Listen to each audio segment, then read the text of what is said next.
Well, I think we should all just come off of mute right now and just fucking, Appreciate it. Appreciate God it. damn, bro. So a couple of weeks ago, I was asked to be a guest speaker for an 8-figure entrepreneur's high-ticket mastermind.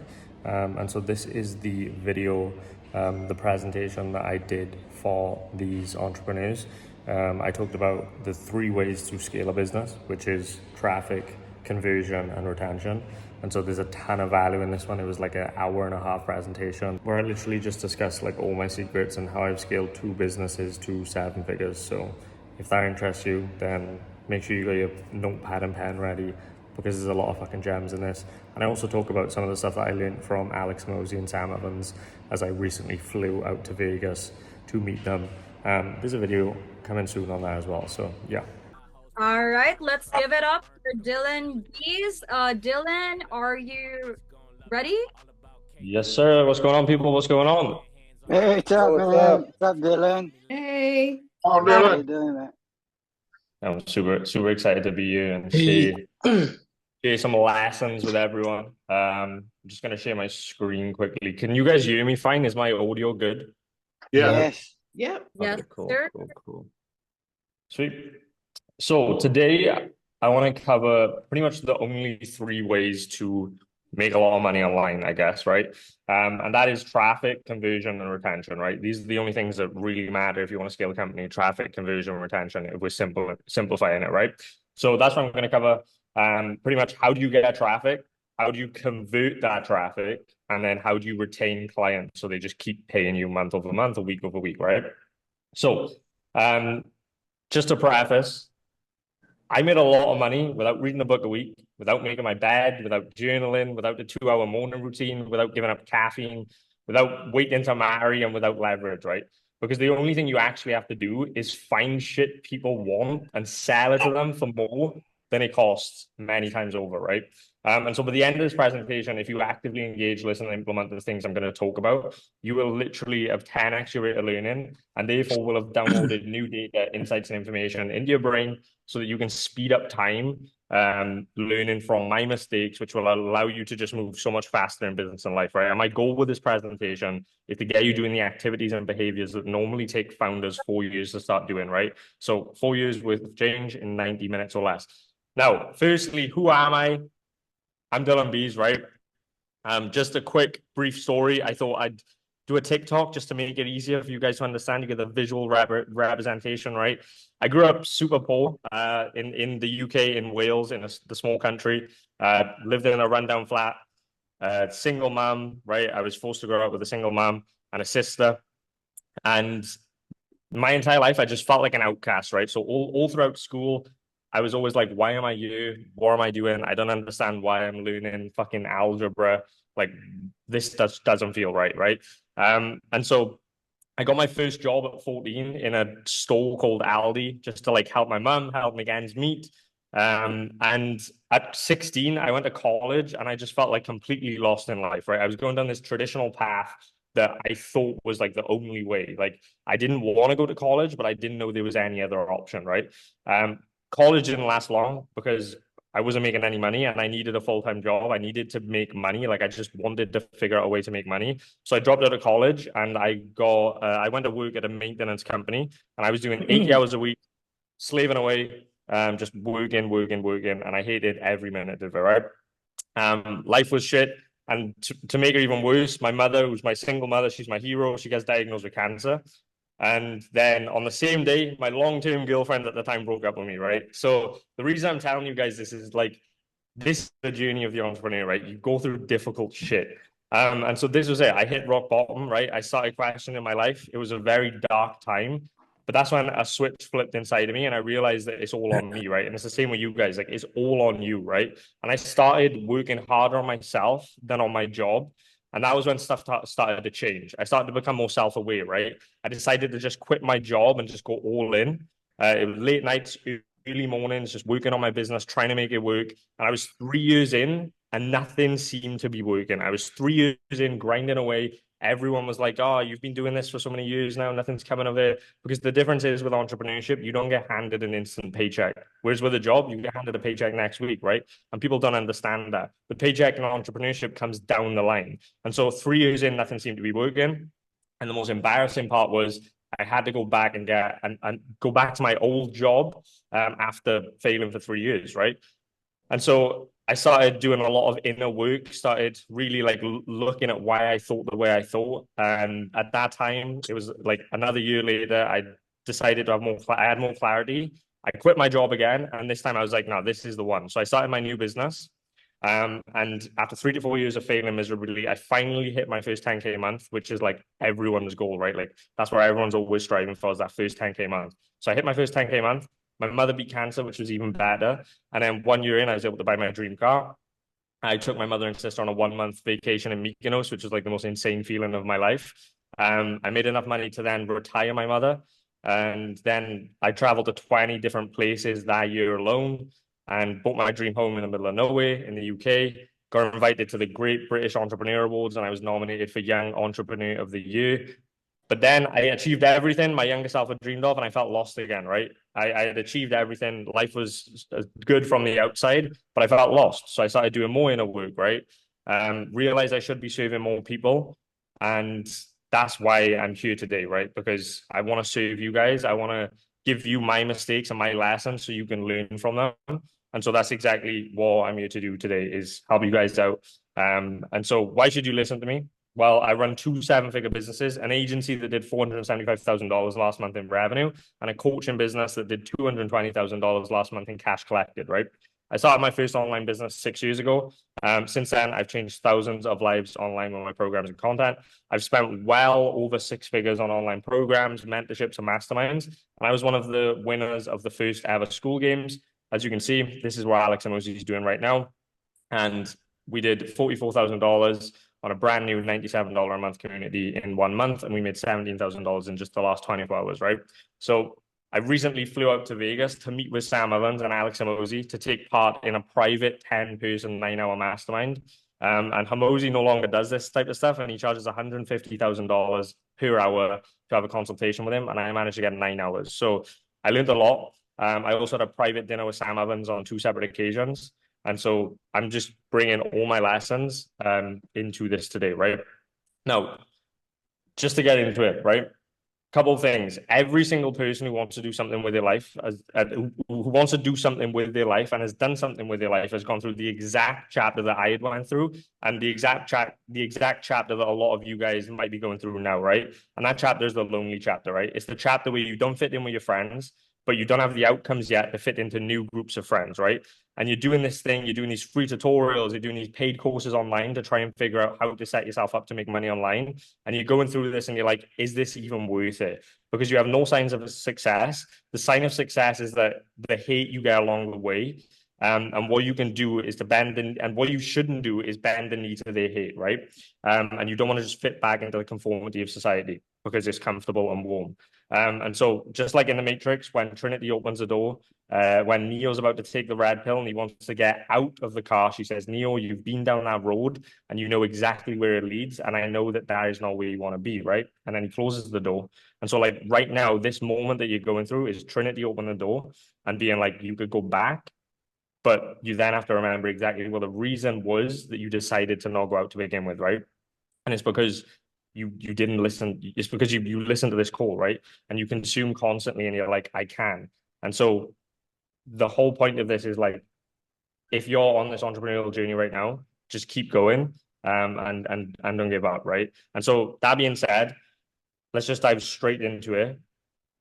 The best ways to get traffic and leads for your business, right? This is super important. If you can't get traffic, if you can't get leads, then you're not going to make any money, right? So this is the first step of getting traffic. And I wanted to give you guys some ways to get traffic that's not necessarily ads or not necessarily paid or doesn't take a lot of skill. And so the first part of that is going to be personal branding and organic content, right? And so you've probably heard this phrase a million times, attention is the new oil. But what does that actually mean, right? Well, it's just a metaphor that highlights the immense value of capturing and retaining people's attention in the digital age, right? Particularly in the realm of personal branding and content creation online. Attention is the most valuable asset you can have today. And if you have attention, you'll be able to make infinite amounts of money, right?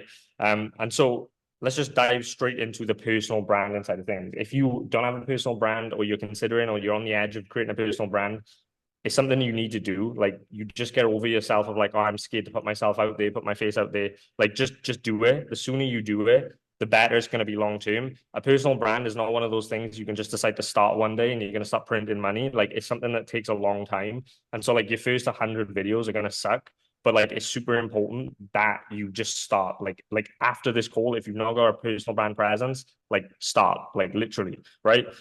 So just to give you like a sort of a philosophy on personal branding, right? Personal branding is a long-term game. So congratulate yourselves for actions and small wins, right? When you post your first video, congratulate yourself for it, right? You need to put your goals up somewhere so you can see them every single day. You have everything you need to help that former self out, right? So, for example, when you're building a personal brand, a lot of people, the reason they don't do one is because they're like, oh, I don't have any value to give, or I'm not successful yet. Like, that's the misconception, right? People think they need to be successful before they start a personal brand, but that's not true, right? Because you have some inherent value that you could give to your younger self or your former self, right? And so if you're feeling demotivated, just know that that person needs you, right? And it's your duty to serve them. Remember, stay stoic with views, right? So when you're just starting your personal brand, stay stoic with views. The algorithms are designed to keep you addicted and mentally poor as a creator, right? Even 1,000 views is a lot. Like, imagine speaking to a room of 1,000 people. It's the same thing when you get 1,000 views, right? Because if you just only look at the views, you're going to just lose motivation, and your content's just going to become 10 times less effective, impactful, and viral, right? So you need to, personal brands are about serving your ideal viewer and just showing up every day. That's the most important thing, right? And remember, your external results reflect your internal beliefs. How worthy do you really feel of leading and impacting lives? How deeply do you care about helping those other lives, right? And how consistent and dedicated are you to showing up and improving your craft, your content, and your personal brand? And your content and your personal brand can only grow as your internal world, right? So one thing I want everyone to do in you, because I want you guys to create a personal brand if you haven't already got one thing I need you to do is write down your 6-month goals, right? So firstly, I want you to write down your follower goal. So you need to write, in 6 months, I will be at wherever your follower goal is on TikTok. And then the same for Instagram, right? In 6 months, I will be at X amount Instagram followers, right? After you've done that, then I want you to write down your monthly income goal, right? So in 6 months, I will be making X amount per month. And then finally, your daily action goal, right? To start content, just start posting daily. It doesn't have to be highly edited or insane production value. Just start posting and just start sharing value with your younger self, right? Like stuff that you're in this program right now, you've learned, stuff you learned today, go and write notes, take a video, and just start recording content on the stuff you learned from this masterclass today, right? And so daily action goal, post X amount of TikToks every day. And that's something, that's the 3 goals, right? So follow goal, monthly income goal, and daily action goal, right? Now, I'm going to literally give you guys the entire content strategy, so you have no excuse to not be creating content after this video, right? So how your content strategy will work, right? You are the digital mentor for your ideal viewer persona, right? Or your client avatar, if you want to say, right? And your niche is what your expertise is now that they don't have, and you're guiding them towards, more so towards a result rather than a niche, right? And so like you are the niche, right? It's not like the business, it's none of that. Like, you are your own niche, and you are the digital mentor to your younger self. And your younger self is usually the ideal viewer persona, right? They're going to be the people that relate with you, that consume your content, right? So examples, right? Content creation, getting jacked, losing weight, confidence, video games, online business, learning how to sing, getting better grades, becoming more fashionable, building a dream traveling life, making friends, right? Your value is either teaching them how to do it or telling them why they should do it, right? Now, there's 2 video types, right? So when you're creating content, there's really only 2 video types that work, right? And that's how-to videos and list videos, right? Now, how-to videos is going to be simple stuff like, here's exactly how to make more friends in college, or here's the exact daily singing routine I use to increase my vocal range by half an octave in 6 months, or I run a 30K per month copywriting business, and here's the exact 3 steps that you have to take to hit your first 10K per month as a beginner copywriter. And list videos is going to be stuff like 3 reasons why you're never going to lose weight, top 3 best colleges if you want to make 100K a year right out of college. Or I traveled to 12 countries in the last 12 months, and you're the 3 dopest vacation spots I've been to so far, right? So these are examples of the video types you want to start creating when you're a beginner content creator, as they're the easiest to create, but the highest leverage, right? And so something else that I need you guys to do is think, you don't have to do this right now, but make note of it, is write down your ideal viewer persona, right? And I want you to actually come up with a specific character in mind of your ideal viewer persona, right? So enter their name and enter how old they are, right? So, you know, Janice, who's 25 years old, maybe she is your client avatar, right? And you're going to write down like all these things about Janice. So whenever you're creating content, you're creating content specifically for Janice, right?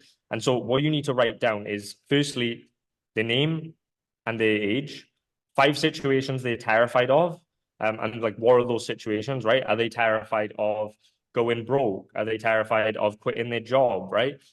Whatever it is that Janice, your ideal viewer persona, what are 5 situations she's terrified of, right? Now, the next thing is what they need your help with, right? So 5 specific dream outcomes that you have, they wish they had, right? So maybe even just taking the leap of purchasing a mentorship program. Maybe that's a dream outcome that Janice wished she had, but she doesn't have the courage to do it, right? She doesn't have the courage to take that leap of faith. And so you can create a video around that, right? Then you're going to write down what are Janice's limiting beliefs, right? 5 limiting beliefs, right? Then 5 hacks, tools, solutions, paths they don't know of yet that will get them out of their terrifying situations or will get them to their specific dream outcomes. And then finally, what are the 5 truths that will change his or her life, right? And those truths could be, you know, working a 9 to 5 until you retire is not the way you live a happy life, right? That's not how you do it. So maybe that's a truth that Janice doesn't yet know or isn't consciously aware of that can change your life. And so that's where you're going to base the core structure of your videos around, right? Now, the how-to video script framework, right? So this is literally how you create the video of a how-to video, right? Now, number 1 is the sentence half, right? So the hook. The hook is going to describe clearly what specific value that your video will provide to the viewer, right? So if Janice really wants to just be able to quit her job and make $10,000 a month online, then your hook should say something along the lines of, I'm going to teach you exactly how to hit your first 10K per month, right? Because that's going to be your ideal viewer persona. That's going to get Janice to want to continue to watch the rest of the video, right? And so some examples of terrible hooks, okay hooks, good hooks, great hooks would be get to 10K per month. That's a terrible hook, right? Okay hook would be get your first 10K a month as a copywriter. Okay, that's cool, but doesn't quite hook them. A good hook is how I hit my first 10K a month as a copywriter while I was in college. Okay, that's decent. But a great hook is where you add a bit more context, right? So I hit my first 10K per month, and you can apply this to anything. And you don't have to be a copywriter, for example, right? I hit my first 10K per month as a copywriter. I hit my first 10K month as a copywriter as an idiot 20-year-old with no experience after copywriting for just 4 months. And I'm going to walk you through exactly how you're going to copy what I did in the next 90 seconds, right? So what that does, the reason that hook's so powerful is you're hitting the 10K a month, which is their goal. You're making it relatable. An idiot 20-year-old, right? It just makes them feel like anyone can do it. 4 months in 90 seconds, right? You're going to give them 4 months of value in 90 seconds, right? So that's the reason that this hook works so well, right? And so, like, I'm more specific is everyone's seen that the 10K per month TikToks, like, oh, this is how you make 10K per month. It's boring, right? Like, everyone is like, that's all everyone's doing. This is how you make 10K a month. This is how you make 10K a month. If you actually add some familiarity, that's going to be super key to actually make your hook stand out from everyone else's, right? So you want to explain like a shorter time delivery, for example. So, you know, in the next 60 seconds, I'm going to show you how to make your first 10K a month as an online copywriter, and then make it relatable as well, right? So for example, idiot 20-year-old with no experience after copywriting for just 4 months, right? Your viewer is probably doubting you the second that you mention how you achieved anything, because it's human nature to have our guard up. So as soon as you see a guru online that's like, I'm going to show you how to make 10K a month, you're like, yeah, okay, cool, swipe, right? But if you explain like in the next 60 seconds, so firstly, they're like, okay, I only have to commit 60 seconds of my time to this. and then you're explaining that an idiot 20-year-old with no experience can do it, they start to think, huh, okay, how like, okay, maybe I should watch this video, right? And so like everyone's always thinking like, oh, no way this random stranger can teach me anything, right? He probably got lucky, or he was probably born smart, or he's got more experience. But now, right, you need to explain why your viewers' doubts are wrong, and that's what you want to do in your content, right? So after the hook, right, after the hook of the video, you want to have like your solution, right? And a simplified structure is I use something called the SLC method, right? So these exact 3 steps. And step number 1, you know, sometimes you don't have to say these exact 3 steps, but if you say step number 1, it's implied, right? Then once you've given the exact 3 steps of like, this is how you hit the 10K a month, this is where you want to go into like some doubt handling, right? So this is what I call like now I know you're probably thinking, right? So remember how I said that your viewer is probably doubting you, right? They probably don't believe that you've made 10K a month, or they believe you got lucky, or you're smart, right? They will still continue to doubt you throughout the rest of the video. So this is where you want to bring in now I know you're probably thinking part of the video, right? Where you just handle the right? And then sentence 4 to end, explain your directions with examples and reasons, right? Say an example and why. That means you gotta go get the car for check. After you say every single concept, right? So concept, step number 1 is to send 50 cold DMs a day to internet businesses you find on Instagram, right? That could be the concept of the video, right? And then you explain that why, right? So why? Send a cold DM or DM to a stranger to 50 internet businesses on Instagram. And I know this sounds hard, but trust me, do it for just a week, and I guarantee you'll get at least 10 responses from warm prospects wanting to work with you. Just copy and paste the same exact template to 50 Instagram accounts you find on the explore page, right? So that can be the why of the video. Now, this is a video idea example. Like, it doesn't have to be this specific. Like, you could be given advice on anything, right?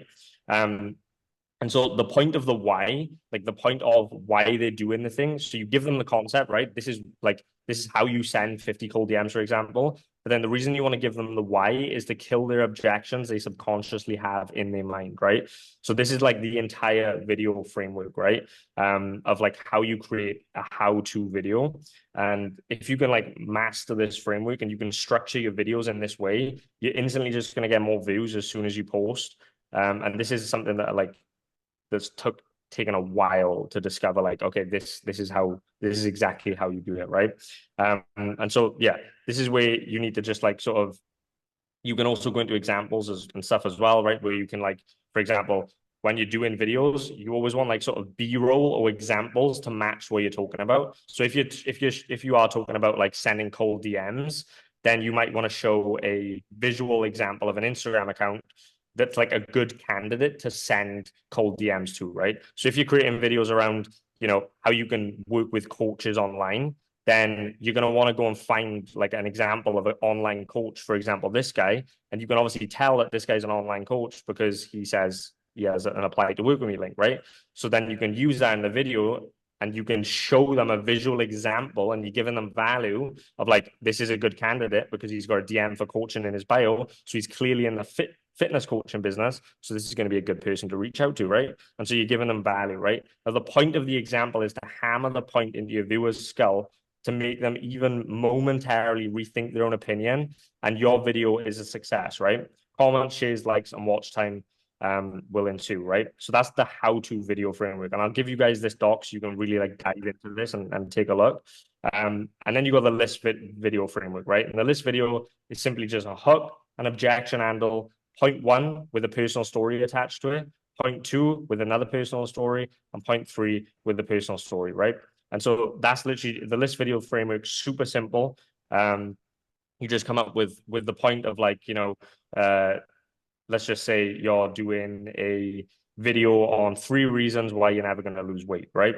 3 reasons why you're never going to lose weight. You come up with a hook, you come up with the objection handle, and then you come up with point 1. So point 1 could be, you know, you need to eat clean. And then you tell a story about you going from eating like shit to eating clean, right? Point 2, you need to do X amount of exercise. And then you tell a story about you struggling with exercise, but now being able to do, you know, 100 push-ups, right? And so you have points, and then you attach stories to that point. Otherwise, you just become someone that's spewing information at people. You just become a robot where you're like, go to the gym, lose weight, eat healthy. But if you say like the reason you go to the gym and then tell a story attached to it, it makes people want to actually like listen, and it makes people resonate, right? So that's like the two frameworks of the videos. Now, this is where it starts to get interesting, right? So if like this is where you really need to pay attention, right? So this is what I call the four horsemen of engineering virality, right? And so what that means is, all right, cool. You've got the video frameworks. You know how to, you know the two video frameworks. You know how to structure them. You know what ideas you're going to get. You have your ideal viewer persona. Great. But how do you actually like engineer virality, right? Now the videos can do that, but how do you make sure you consistently go viral over and over and over again, right? Now, a couple of things first is this use some like sort of essential social media frameworks for you guys to understand, right?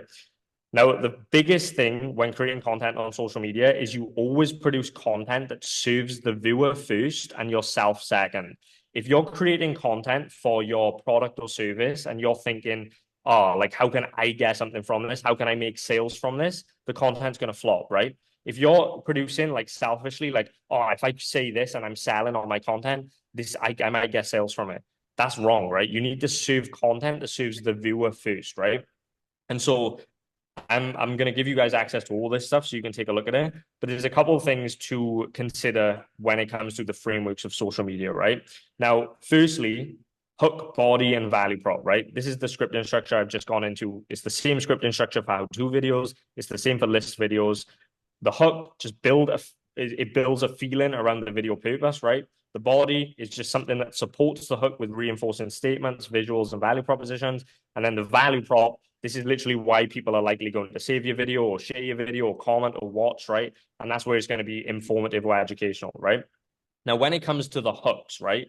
When you're thinking about hooking people, the hook is the most important part of content online, right? If you don't hook people, no one's going to click. The rest of the video could be phenomenal. If the hook is shit, the video is going to do terrible, right?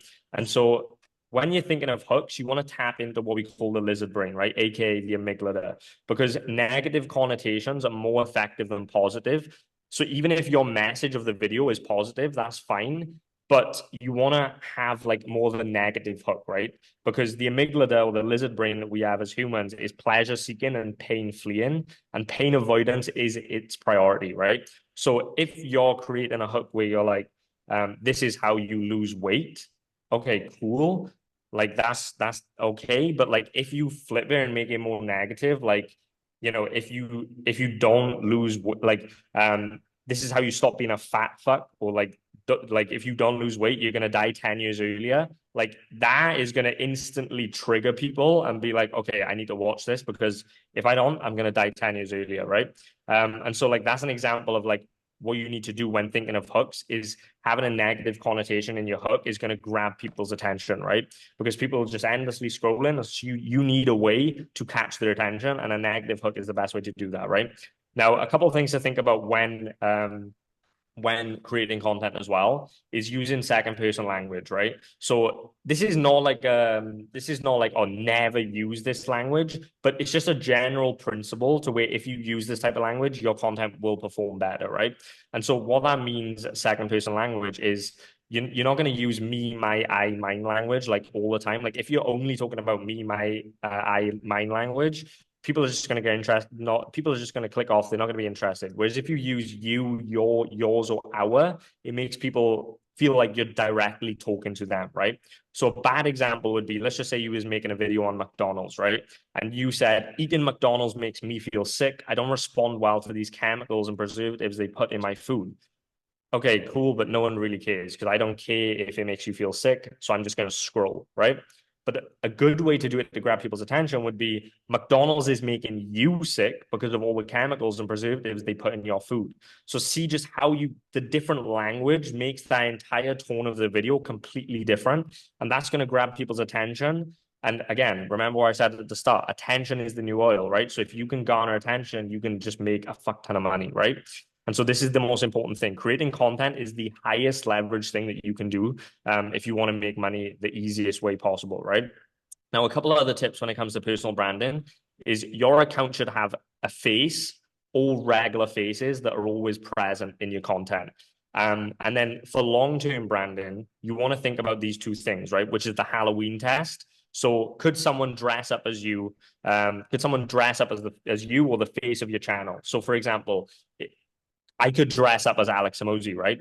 I could put the acquisition.com hat on. I could put a nose strip on. I could wear a vest and I could wear some board shorts, and boom, I've dressed up as Alex Emoji, right? And so you want to be thinking consciously about that is, do I pass the Halloween test? When I'm creating content, could someone create me? You want to think long term, right? Could someone recreate what I'm wearing? So do I always wear the same clothes, or am I like known for this specific thing, right? So that's something to consider when you're building your personal brand.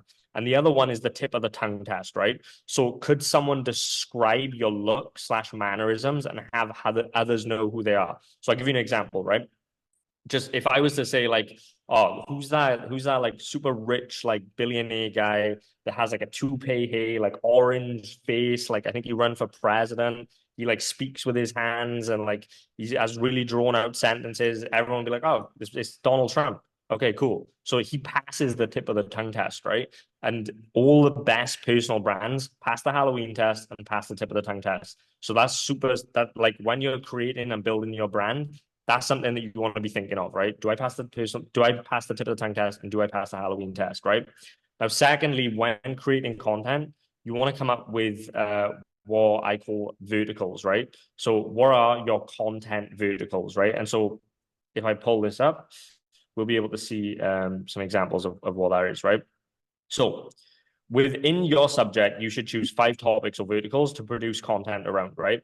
And if you produce and post at least 1 video per day, you'll begin to notice patterns of what verticals are trending the most. And at the end of a 4 to 6 week period of consistent posting, you should see clear leaders and laggers in your video topics. And at this point, you should cut the laggers and double down on the leaders and use the topics to categorize the videos during the brainstorming phase of your media production process, right? And so what that means is you want to come up. Remember when I said you are your own niche, right? So wherever your interests are, you need to figure out verticals based around those, right? And so I'll give you guys an example. Verticals for me would be come up story. So like come up story, it's relating to people, business general, health, mindset, and golf, right? Those could be my 5 verticals. So those are 5 things that I want to talk about that I'm interested in. And so I'm going to build my verticals around those, and that's what I'm going to create my content around, right? And so once you got that, you now have a clear direction of what content is going to work and what content is not going to work, right? And so to test that out, what we do is called a 6-week content roadmap, right? And so we've got our verticals, and now what we're going to do is go through a 6-week roadmap. And this is how you just engineer virality, right? And so through a 6-week roadmap, you're going to be posting those verticals that you've come up with, you know, golf, come up story, and over 6 weeks of posting consistently. But at the end of 6 weeks, you're going to see which ones are working and which ones are not. And the reason and the best way to track that is to pull up a tracking sheet, and every time you post, you paste the link in a tracking sheet, you put what vertical it was in, you date it, and you put how many views with it, right? And at the end of 6 weeks, you're going to have a massive list of all the videos you've posted, and you'll be able to filter them, and you'll clearly be able to see which videos have performed the best. And so out of your 5 verticals, the game is to at least have 2 or 3 verticals that work all the time. And now, for example, for me, come up story is a proven vertical for me. Whenever I post come up story, it always gets hundreds of thousands or millions of views. And I figured that out by doing a 6-week roadmap, right? Where I was posting 5 different verticals, and come up stories seem to work really well. And so now whenever I post a come up story, I can get 1 million views on demand, or 500 million views, or 500,000 views on demand, right? And so once you get to that level after doing a 6-week content roadmap, you can start to figure out what content works or not. And that way you can start to really engineer virality and go viral time and time and time again, right? And so that's the 4 horsemen of engineering virality, right? Now, this is some direct advice that Alex Emoji gave me on having an organic content strategy, right? Now, a couple things that he said is you never want to have call to actions in your free content ever, right? Never have never have call to actions in your free content ever. But you can use high performing organic content as retargeting ads, right? So if you've had a piece of media, a piece of content that's done really well, you can use that as an ad, right? and just add a call to action at the end of it, right? So that's something really powerful. You can test, you can create organic content, and wherever performs well, you just use those for ads, right? Because if they've performed organically, then they're likely going to perform well on the ad level as well, right? So you just need to add a call to action to them. So that's like a little leverage hack that you can use. Not only is creating content going to get you tons of views, but you can also then double down and use it and leverage it in your ads, right? So never promote or sell in your organic content, especially if you are running paid ads. And always want to think of the framework as content is only give and ads are where you make the ask, right? So content is only give and ads are where you make the ask, right? Now, when it comes to sort of like longer form content, like YouTube, for example, if YouTube is something you want to get into, then the best way to come up with videos is going to be having a 3-to-1 or 4-to-1 niche to broad video split, right? So what that means is if you are teaching people how to become a copywriter online, then you want 3 value-packed educational videos around copywriting, and then you want 1 super broad viral video that's nothing to do with anything, right? So for example, it could be, I tried Mark Wahlberg's daily routine, right? It's completely irrelevant to what you do for a living, but that's going to act as your top of funnel, and it's going to have more of a chance of going viral, right? So the educational videos are to educate and nurture your current audience, and they're going to be optimizing for conversion, whereas your broad, more viral videos are going to optimize for top of funnel to get people in, so you can educate them, right? Because educated people are going to spend more money, right? So when creating organic content, you want to focus on quality over quantity, but quantity to start with so you can figure out what works, right? So when you're going through this 6-week roadmap of posting every single day for 6 weeks and then tracking what's working, the reason you want to just do quantity is to figure out what works. But once you figure out what works, like for example, for me, come up stories, then you want to go really hard on come up stories and make them even more quality, right? Think, how can I make this more quality, right? And so that is the main thing when like creating longer form content. Now, the biggest takeaway that you can have when it comes to creating YouTube, for example, is what's going to dictate your YouTube video doing well is not necessarily the content inside, but it's going to be your first 30 seconds, your hook, right?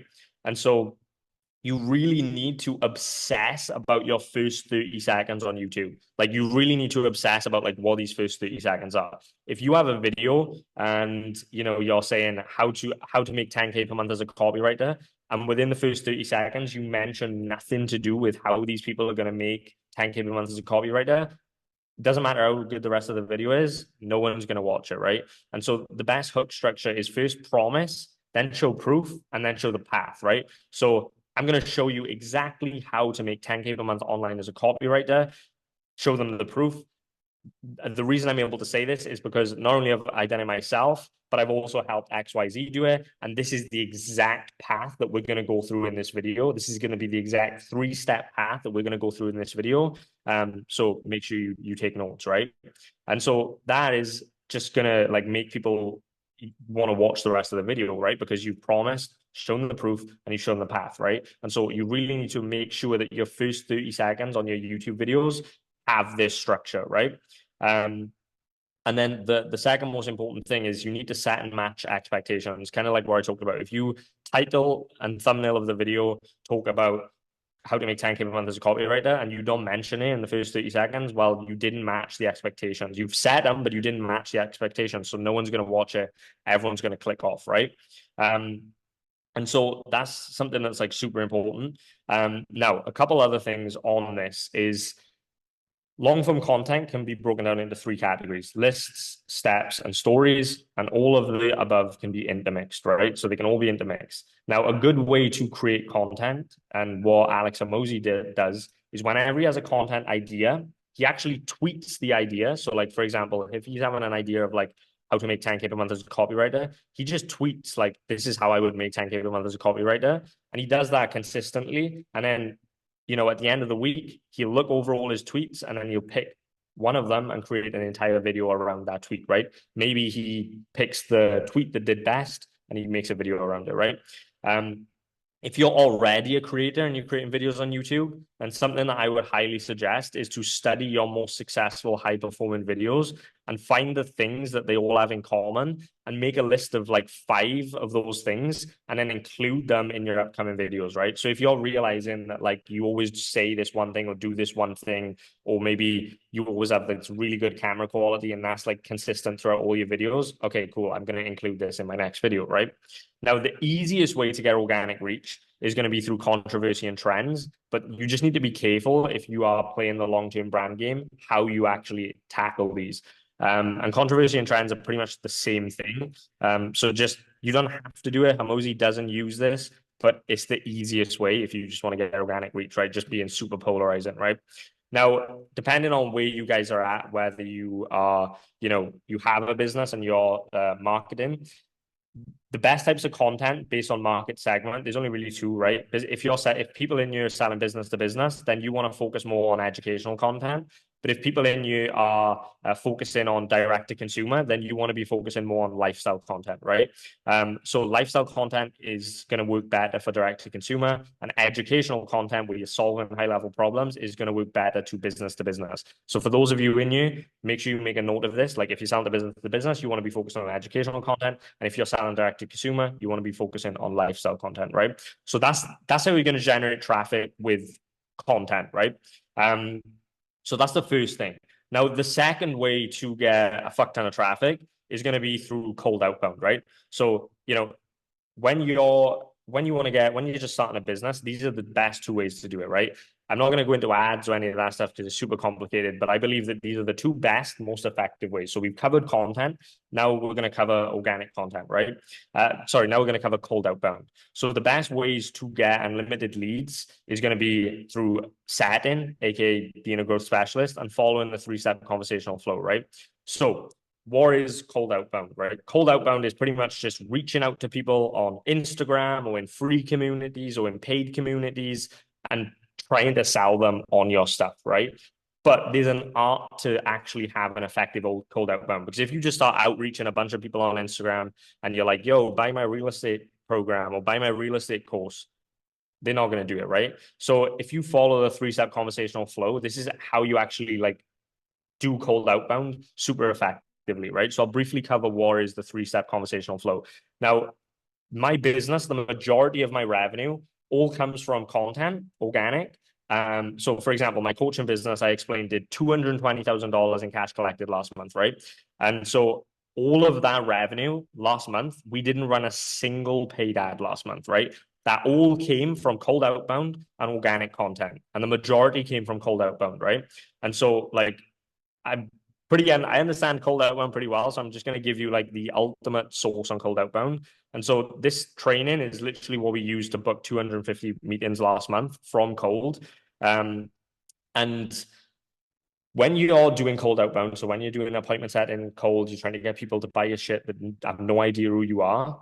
In order to make that process work, firstly, you need to know the inefficiencies that your market is dealing with, right? So if you're in real estate and you're selling to people who are also in real estate, you need to understand all the inefficiencies that your market is dealing with, right?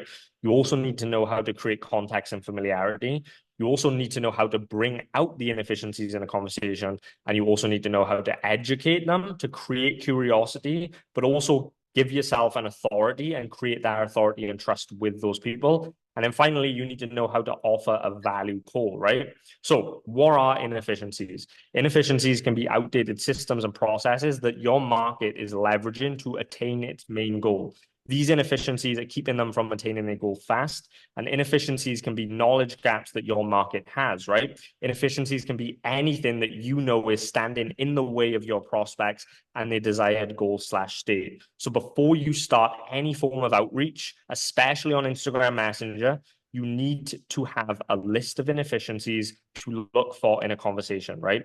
So if after this call, you decide you want to start implementing cold outreach, because it's the easiest barrier to entry, right? If you don't have a team, if you don't have appointment setters or sales guys or closers, and you haven't got enough money for ads, and you haven't quite started getting the content train going yet, this is going to be the easiest way to just start making money straight away, right? Because anyone can do it, right? And so if you follow this process and you make a list of all the inefficiencies that your market segment's dealing with, then it's going to be easy, right? If you're selling to tech pros, make a list of everything that tech pros will be dealing with. If you're dealing with real estate brokers, make a list of all the inefficiencies real estate. If you're selling to people, like if you're selling to consumers that want dog training, make a list of all the inefficiencies that those types of people could be dealing with, right? Once you've got the list of inefficiencies, they're going to be all your bullets to fire when you're speaking to people through cold outreach, right? And cold outreach is a numbers game, right? You need to be probably sending 100 DMs a day to actually start making some type of money, right? So that's the first thing I will preface there, right? Now, what is standing in the way of your prospects and their desired goal or states, right? So in my niche, which is helping agencies, is doing outreach themselves, right? That's a massive issue that's standing in the way of them hitting their desired goal or state, right? Because they need to change to paid ads and they need to hire setters. They shouldn't be doing it themselves. In e-commerce, for example, if you're selling to e-commerce, rising CPMs and inability to produce UGC with speed. If you're in the fitness game, right? Body weight, for example, the inability to master their environment, consistency with their right nutritional diet, right? These are inefficiencies that are stopping your prospects from getting their desired goal or state, right? And you should have a minimum of 4 inefficiencies that you can find in a conversation with the prospect. And these need to be painful obstacles, right? So when you're doing outreach, you need your list ready so you can figure out what are their inefficiencies and you need to dig on those, right? Now, creating context and familiarity. This is the first step of doing cold outreach. When you're doing cold outreach, this is literally the number one goal is to just get responses. These people have no idea who the fuck you are. You need to get them to respond if you want to sell them your shit, right? And so if you don't get prospects responding to your first message, how the fuck can you expect them to convert on a call, right? It's not going to happen. So how do you make sure that you have the highest response rate in your outreach? You simply have to make sure that the prospect is in the right state of mind, the right level of the brain, so they can accept the information you're trying to communicate, right? Now, there's 3 levels of the brain, right? We've already talked about one in terms of content, which is the reptilian brain, right? The instinctual and has the sole purpose to keep you away from danger. You have the limbic brain, which is the emotional and feeling, which is the driver of our behavior. And then you have the neocortex, right? Which is the rational / thinking logic part of the brain. And when you're doing cold outreach, you need to get your prospect to use their neocortex to converse with you, right? Because if they're stuck in their limbic brain or their reptilian brain, then you're not going to be able to get through to them, right? Now, the process to actually create social contacts and familiarity is the first message should mention something familiar to your prospect. This can be taken from their profile or the understanding that you have about their niche and journey, right? So if you're reaching out to tech pros, you understand their niche and journey, so your first message can be something related to that, right? Or if they have something on their profile, like a really cute dog, that's a good way to create social contacts and familiarity.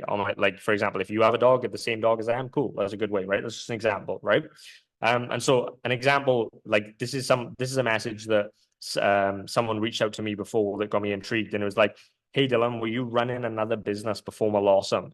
It shows me that they've taken the time to research my company Melossom, and I'm now curious as to why they're asking me, did I run a business before Melossom, right? And so he's said my name, he's looked at my business, and he's asked me if I'm running another business before it. So he's created social context and familiarity, right? Now, if you're not getting any responses, just start engaging with their content and start leaving comments, start liking their stories, start flowing them power, right? And the biggest thing about all of this, like cold outreach, the most important thing for all of cold outreach is going to be your profile optimization. Like there's nothing more important than profile optimization. If you have 0 followers and 0 posts and your account's private, it doesn't matter if you send 1,000 DMs a day, no one's going to fucking reply to you, right? So you need to create a good profile. If you want to buy fake followers just to do outreach on, by all means, go and do it, right? You just need a really good profile, right? High quality pictures, and just make sure that you have some video content for the prospect to consume. Make sure you have some nice pictures of yourself, and having engagement on your profile is obviously going to create social proof and make the prospect feel like they can trust you, right? And so, like, for example, with my profile, it's very easy to do cold outreach on because my profile is really fucking good, right? And so I can literally just send, hey, Dylan, and someone's going to reply. I don't even necessarily have to do any of this creating social context and familiarity because people already see me as an authority when they look at my page, right? So that's something there. That's the first step of this 3-step conversational flow, right? The second step, this is also super important, is right. You've created social context and familiarity. They've responded to you, right?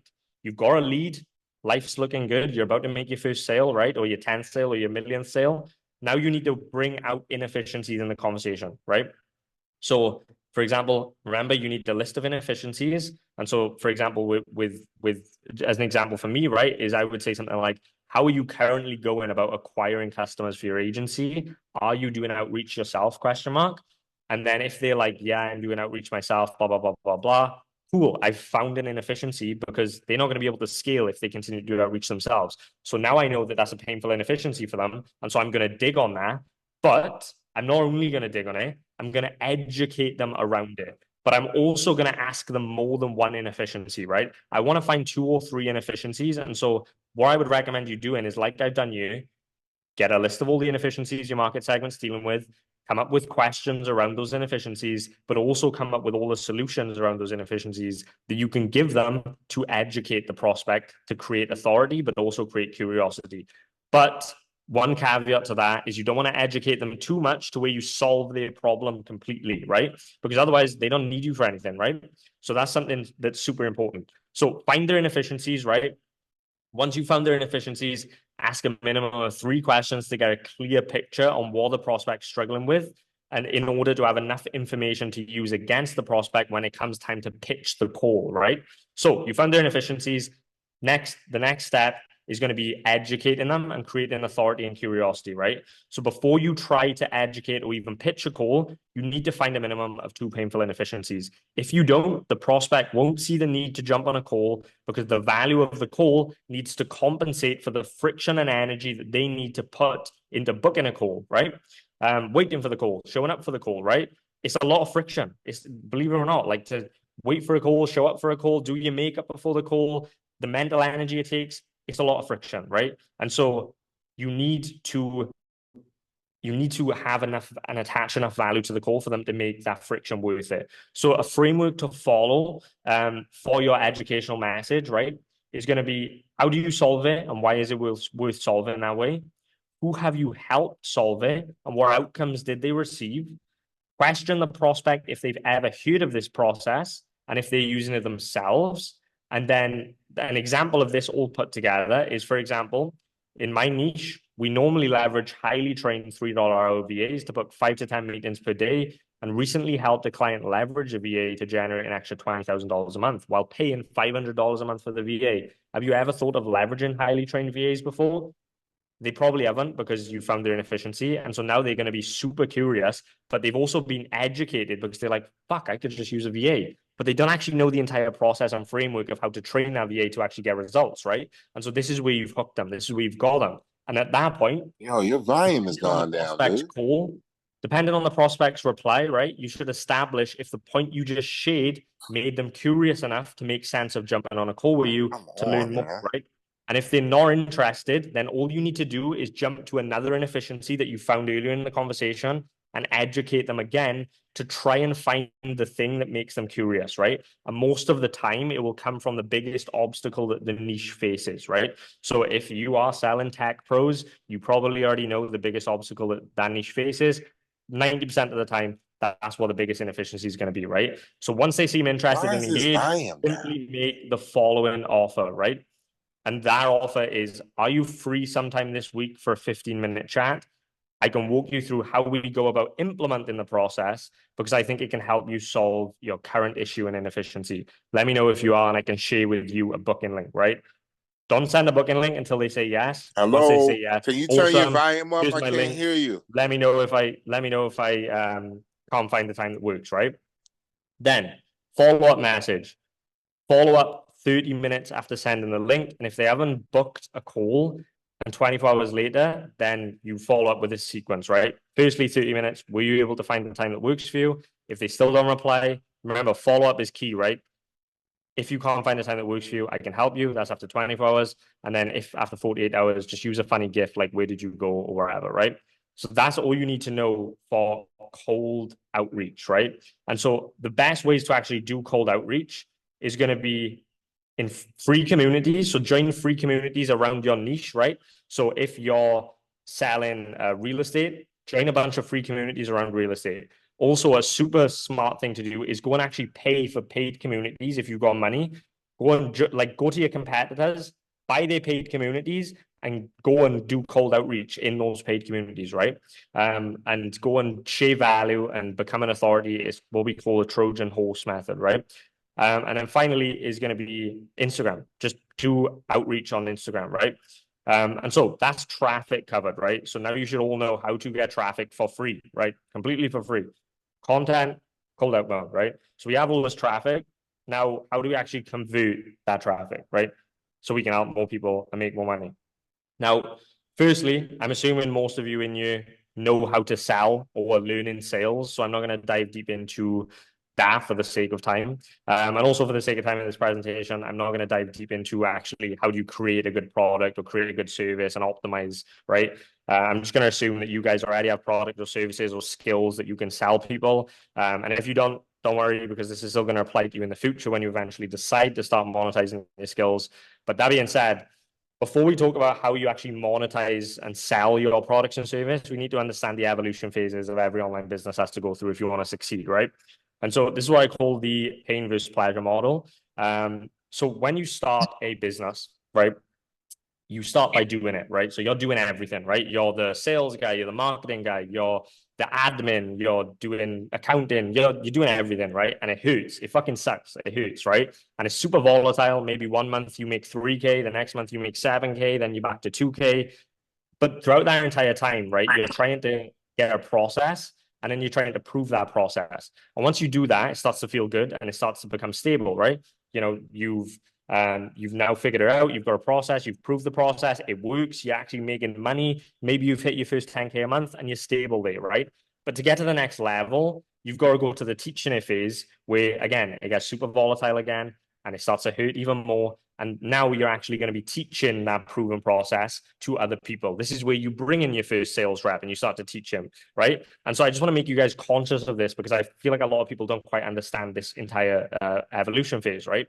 And so you bring in your sales rep, you expect it to just all be phenomenal. Now you've hired your first sales rep, but it's actually not because you've actually got to teach them and it gets super volatile and it starts to hurt again and your business is going up and down.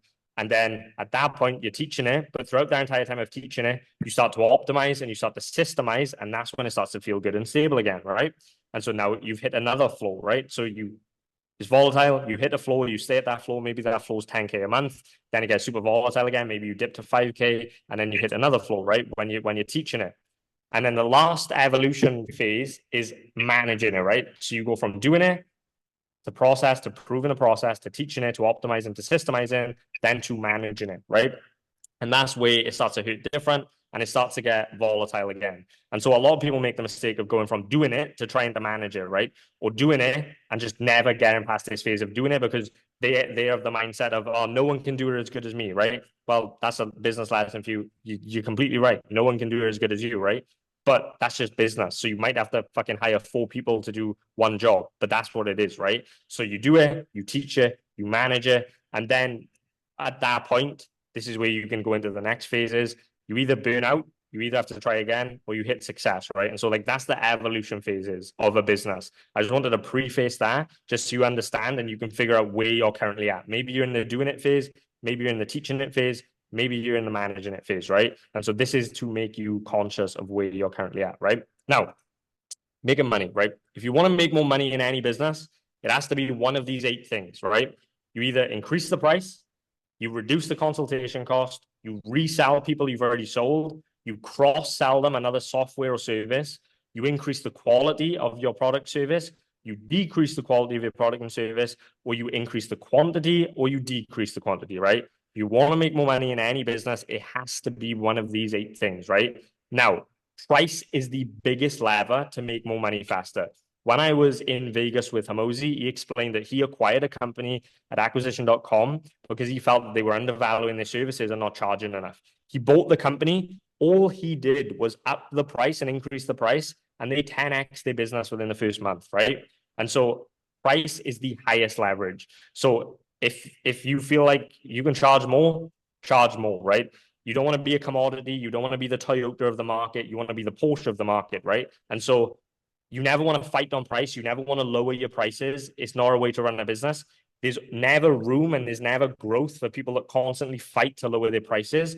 But there is always room for the highest priced business service in the market, right? And you also attract better quality customers, and you'll also make more money, have more profit margin, and you'll actually be able to make your product and service better than anyone else's because you're making more money, so you can put more money into your delivery, right?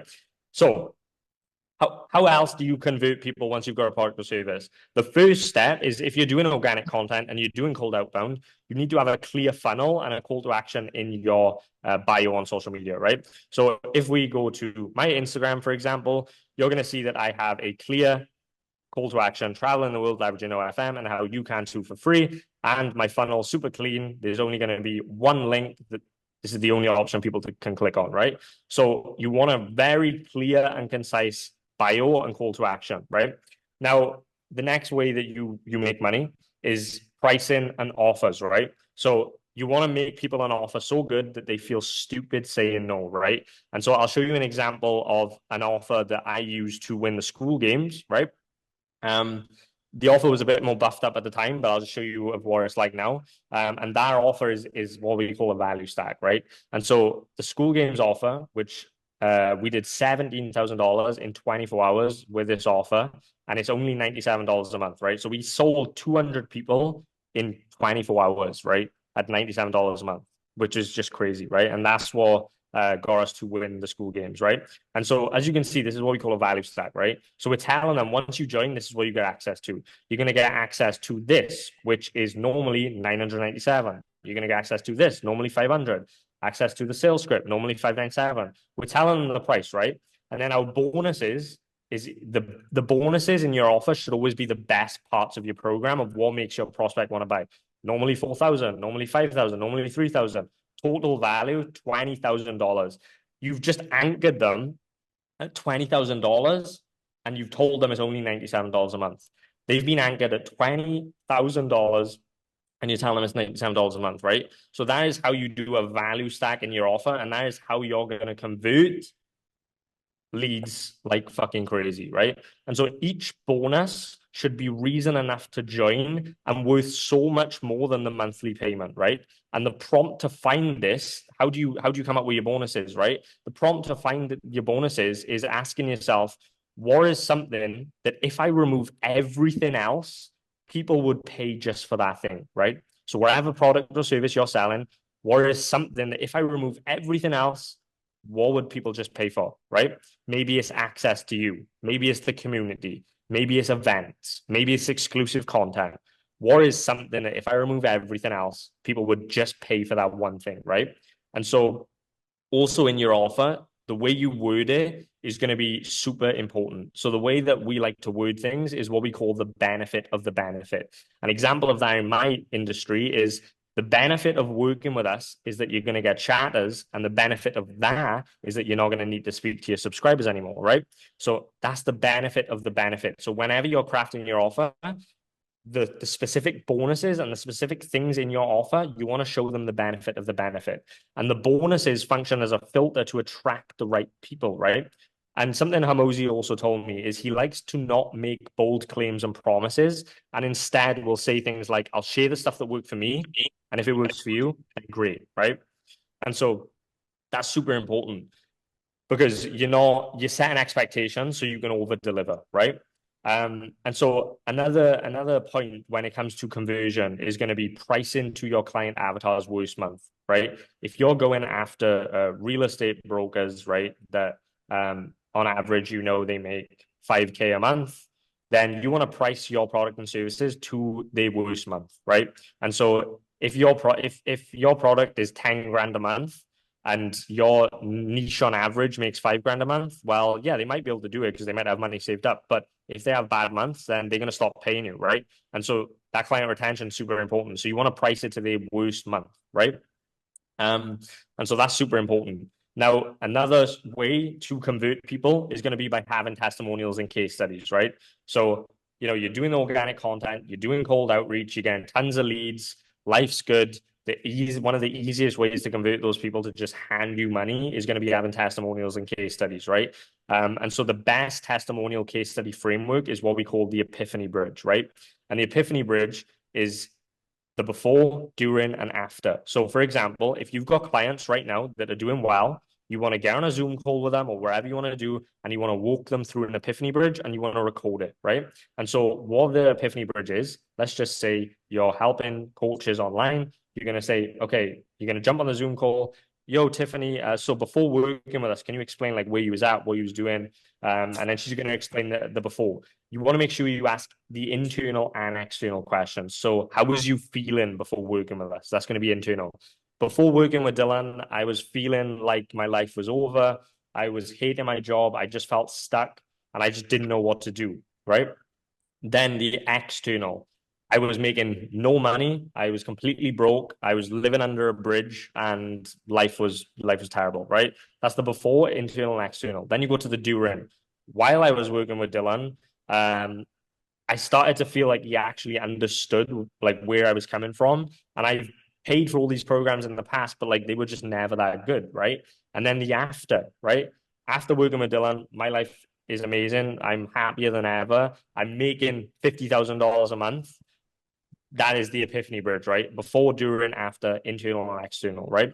And so you can double leverage the Epiphany Bridge. So if you're listening to me right now and you've got successful clients, this is such a no-brainer because you can do this. You can get a good testimonial and case study, and this is the most powerful testimonial case study framework. But what you can also do is double leverage it to create ads. So this is a great case study format, not only for organic content, and for sales pitches, for your sales guys to show, but it's also great to run as an ad, right? That's all you need to do is if it's a 20-minute conversation case study, just cut it up into 60 to 90 seconds and run that as an ad, right? And that ad will do insanely well. Now, what else can we do for conversion? Well, training on the prospect over the product is actually like one of the most important things. Everyone thinks that like, oh, if you're selling people, right? Let's just say you're selling, like I said, a real estate program, right? Everyone focuses on the features. Everyone focuses on product knowledge. No one focuses on the prospect. Whereas if you know exactly who the fuck you're speaking to, how they feel, where they're at, and you can get on the same level as them, you're going to make so many more sales than just having a good product and going into product knowledge, right? Product knowledge isn't even that important, right? Like, yeah, there's definitely levels, especially in cold outreach. You need to understand the product because you need to understand the inefficiency the market's dealing with. When you're on a sales call, training on the prospect is going to be so much more beneficial, right? So you want to get really clear on the avatar and you want to turn people away who do not fit your avatar, right? And so in the long run, it's better to turn money down from people who are not a good fit, because that way you can culminate an amazing community, which becomes one of the most valuable assets to your product or service, right? So if you have a community, if you're selling high ticket and you want to work with business, you're working B2B and you want to work with business owners that are making more than 30 grand a month, right? Then you shouldn't accept anyone into your community that's making less than 30 grand a month, right? Like, even if they're willing to pay you, right? That's an example, because over time, if you build a community of agency owners making all over 30K per month, whenever someone joins, the amount of value that's going to be in that community, the community actually becomes more valuable than the product or the service, right? And so that's super important, right? So that's something there, right? Now, also, how else do you convert?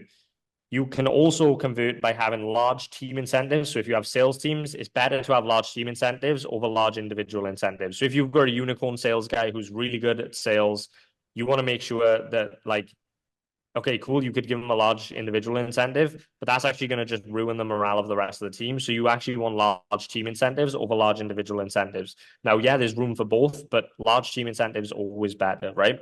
Now, the next thing to convert people is if people don't show up for the call, like the sales call or wherever, you're not going to convert them, right? And so to increase show rate, what you want to do is send 2 texts on the day of the appointment, 1 personal video text in the morning using the person's name, and a selfie photo text of the person taking the call to reinforce that you're a real human being. Now, if that sounds like a lot of work, you're right. It is a lot of work, but being broke sucks too, right? So That's conversion. These are multiple ways that you can convert people, convert leads.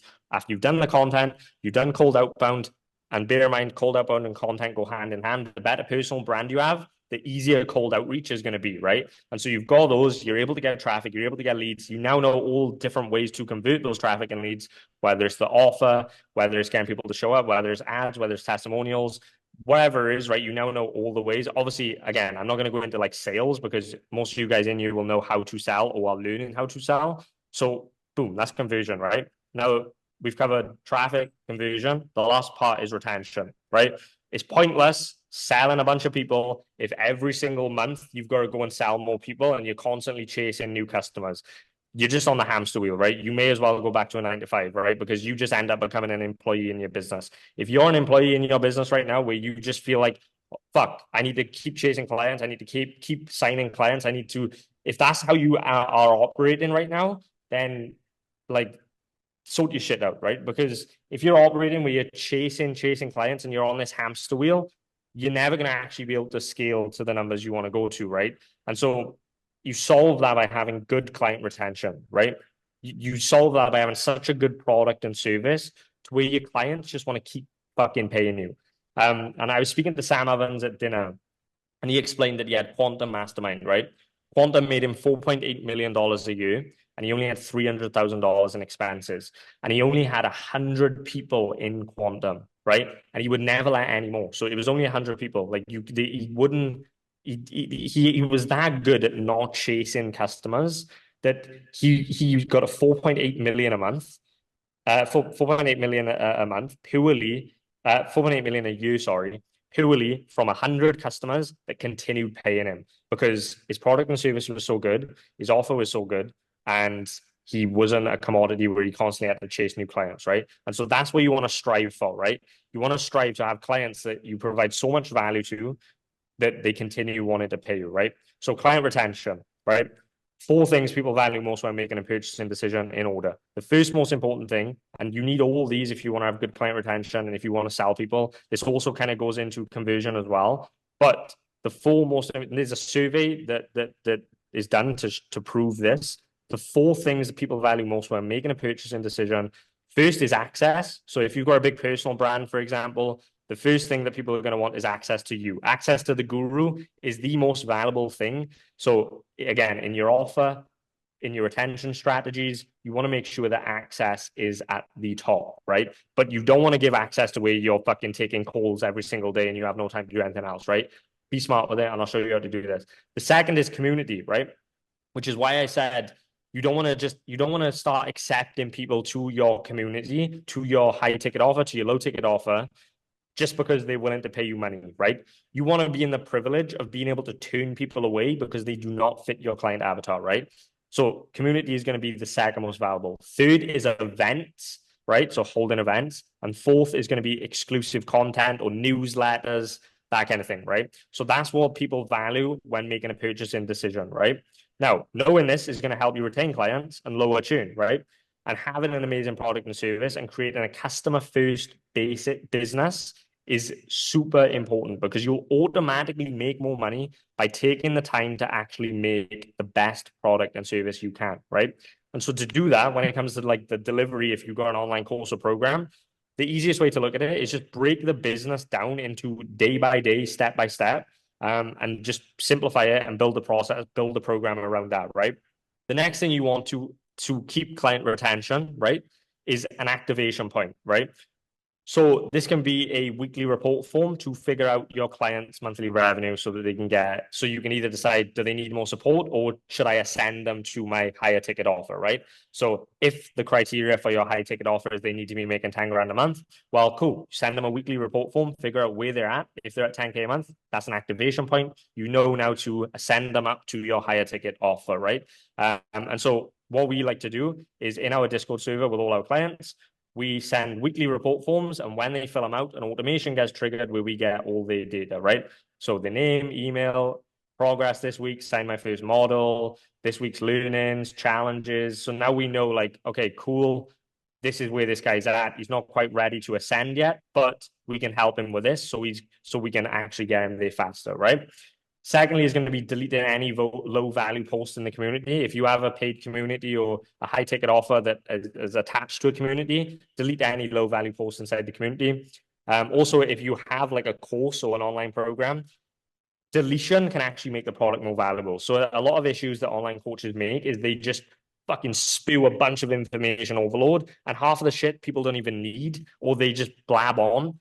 Like, just go back, look at your programs if you're going right now and see, does this really need to be in there? Or is this just too much? Is this overwhelming people? Because overwhelm is actually the biggest reason most people don't get results. They go to a program and they see, holy shit, there's 700 videos in you. What the fuck? They're not gonna do well because they're overwhelmed, right? So deletion can make the product more valuable. So go back over your courses and programs if you have one, or your services, and delete stuff that doesn't matter, or at least like make it more compact, right?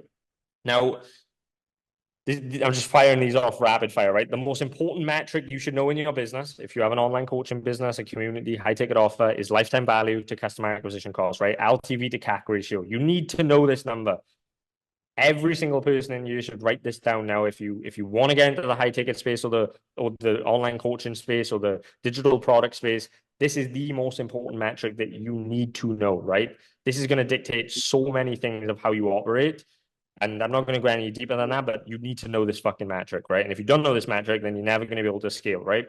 Then also for client retention, right? You want to get really clear on the avatar. Again, if you have a requirement for 30K a month, don't accept broke customers that can give you money, right? You want to culminate a community of winners, right? And that's going to keep retention high, because the community in and of itself is the retention mechanism, right? Another thing you can do for retention is, once you've got all these clients, is going to be implementing milestone awards, right? Mike does this with his plaques. Super smart. That's going to keep retention, right? You could have, when they hit their first 10K a month, you could give them an award, right? When they hit their first 100,000 a month, you can give them their award. Look at ClickFunnels. Like, people specifically use ClickFunnels just to get their awards. Even though ClickFunnels isn't the best funnel builder, people use it just so they can get an award, right? That's how fucking powerful this shit is, right? And if you don't want to do awards, you can do simple stuff, right? Like, in our community, the highest performing member each month in terms of like obstacles they've overcome or who've made the most progress, we jump on a call, like our group mastermind call weekly, and we ask that person up, and we get them to spin a picker wheel, and on that picker wheel, it's going to land on something they get. So for example, we might give them like a extra one-on-one coaching session, right? Because they've done well. That just incentivizes people in the community to constantly want to stay in, because they're getting rewarded for their efforts, right? Again, client weekly report form, right? Which is why I just showed you guys.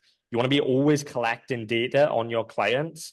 And this should be reviewed by you if you're at the start, or a client success manager. But ideally, if you have a client-based business, you want to be getting a client success manager as soon as possible. And when you're looking for a client success manager, it should be someone who can have hard conversations with people. So if your students or your clients are not doing what they should be doing, your client success manager needs to have those hard conversations and call them on their bullshit, right?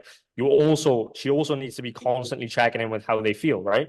And when you're looking for a client success manager, you want to find a leader who really cares about people, that's servant oriented, right?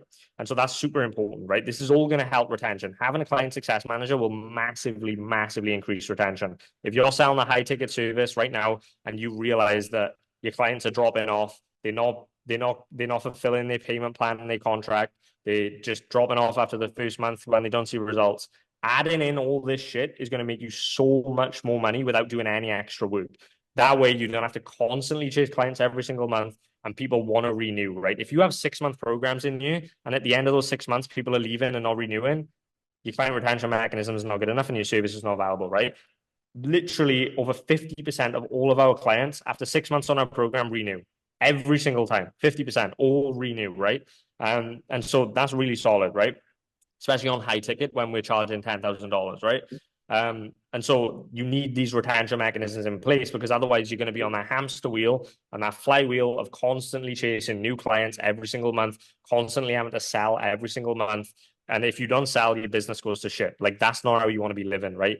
If it requires you to sell every month to maintain 10K a month or 50K a month or 500K a month, you can't build a sustainable business like that. You need people paying you on a reoccurring basis, right? And so client retention is going to solve that, because otherwise you're selling a bunch of clients for no reason, right? And this is why you need to know this LTV to CAC ratio, right? What is the lifetime value of your customer? You need to know that, because then you can spend a lot more on client acquisition if you understand this, right? So what else can you do for client retention? Status plays, right? Status plays are super important. So in our Discord server, for example, we give our clients roles based on their monthly revenue, and we have branded names for ranks, right? So we have, for example, platinum. If you have a platinum role in Discord, it shows that you're making over 100 grand a month with your agency. That just plays on people's ego. They want to get it because they want to get the platinum rank in our Discord server. And it just sort of gamifies it and gives them status. Because when they speak in the chat in Discord, everyone can see that they're platinum. So whenever they say something, they're an authority and everyone respects them, right? Also, it's going to be quick wins. Quick wins is so important for retention. If you can implement something into your program, like a 7-day boot camp to help people get X, right? So for example, in Gym Launch, Alex Amosi, he used to do a 7-day boot camp to help people lose like 10 pounds in the first 7 days, right? And they used to just get them on a really like a deprivation diet where they would just not eat a lot. So they would lose 10 pounds of water weight in those first 7 days. Because when they do that, right? When they do that, they now like they want to continue with the rest of the program because they've got a quick win, right? So now their retention is going to stay and everything's going to be better. So you want to try and find those quick wins, those wins that they can get within the first 7 days of joining your program, because that's just going to incentivize them to want to continue, right? And also for retention, your first video on your program is the most important, as it acts as the hook and sets the tone for everything else. If the first video on your program, online course, wherever, is terrible, go back and redo it straight after this video. You need to have a good first video, right? And finally, closing, right? This is the last thing I'm going to say is the 5 horsemen of retention. So you've done all these retention mechanisms. People are staying, people are paying you. To just solidify it and make sure you're going to get that next monthly payment, weekly payment, yearly payment, right? You want to implement the 5 horsemen of retention, right? And so that's exit interviews. So if someone decides I want to leave, if they message you, yo, Dylan, I don't want to continue with the program anymore. You know, I just don't see the value in it, blah, blah, blah, blah, blah. Okay, cool, bro. Could we jump on a quick call? I just want to see like how I can improve the program moving forward, so we can help as many people as possible. But I appreciate your insight. It'd be super valuable if you could jump on a call. They're going to do you a favor. They're probably going to jump on a call with you. And on that call, you just flip the script. You use your sales skills to figure out, they're going to tell you everything that they didn't like. You can use that to make your program better, to make your service delivery better, but you can also use it. That's their objections, right? So you can handle those objections directly on that call. And 50% of the time on exit interviews, you're going to get the guy will renew and stay on. They're so important. If you have any program that you're selling and someone wants to leave, get them on an exit interview and just say, look, I'd love to just jump on a call so we can improve our service for the future. If you'd be willing to just like help me out and jump on a call and explain like why it is you want to leave, and just so I can like improve my program in the future, great. It keeps their guard down because they're going to jump on the call thinking they're helping you, and actually you're going to turn around and start helping them because they're going to give you objections. You can solve them. Boom. 50% of the time, you know, you might get the end of the call and they say, I still want to leave. 50% of the time, they're going to actually end up staying because you have addressed all their concerns and solved them, right? Reach out, again, client success manager, they need to be reaching out on a daily basis to clients, making sure that they're doing what they should be doing, making sure they're good. That's super important. Attendance tracking. If you have weekly calls in your program and you just signed someone up, for example, and they've paid you and they're not showing up to weekly calls, or they was showing up the first month and now their attendance dropped, that's a very good indicator that they're about to stop paying you, right? And they're going to leave your program. So attendance tracking is super important, so you can solve those objections before they come up. Handwritten cards is another one, like actually taking the time to send people handwritten cards. And then the last one is going to be member events, right? Member events is a big one. And also when you do member events, so if you're doing community events, like you do, you know, an Inner Circle event in Arizona, when you do that, let them bring their friends for free and sell their friends too, right? Let them bring a +1 or a +2 and you can sell their friends for free, right? And so that's super important. And when it comes to events, just a little tip on events is if you host events, what you'll realize is, again, remember I said events is the 3rd most valuable thing people look at when making a purchasing decision.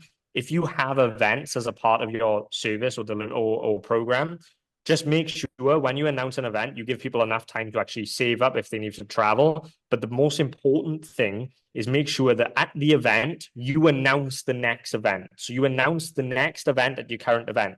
Because if you don't, people are going to pay you specifically up to that event. As soon as they come to an event, they're going to stop paying you because they've got all the value. And so now they're going to leave. So make sure you announce the next event at your current event. And that's going to be super important. And yeah, that's pretty much the main ways how you actually make money online: traffic, conversion, retention. That's how you scale.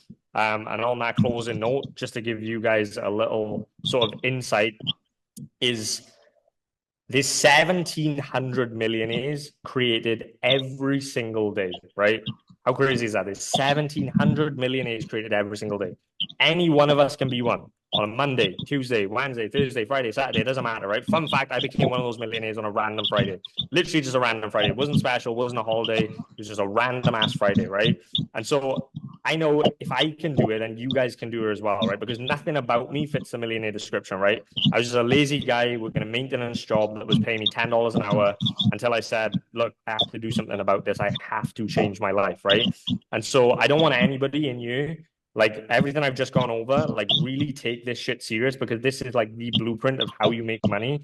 And I don't want anyone in you to think that like being a millionaire is something that's made for just a select few people in the world. Yeah, it's the top 1%, right? But remember, 99% of people either don't know or not actively trying to become an active millionaire, right? So remember, 1,700 millionaires created every single day, and you could be one any day of the week, right? And so it could be a Monday, it could be a Tuesday, it could be a Thursday, Friday, but hopefully it's a Saturday, right? So yeah, I'll leave you guys on that note.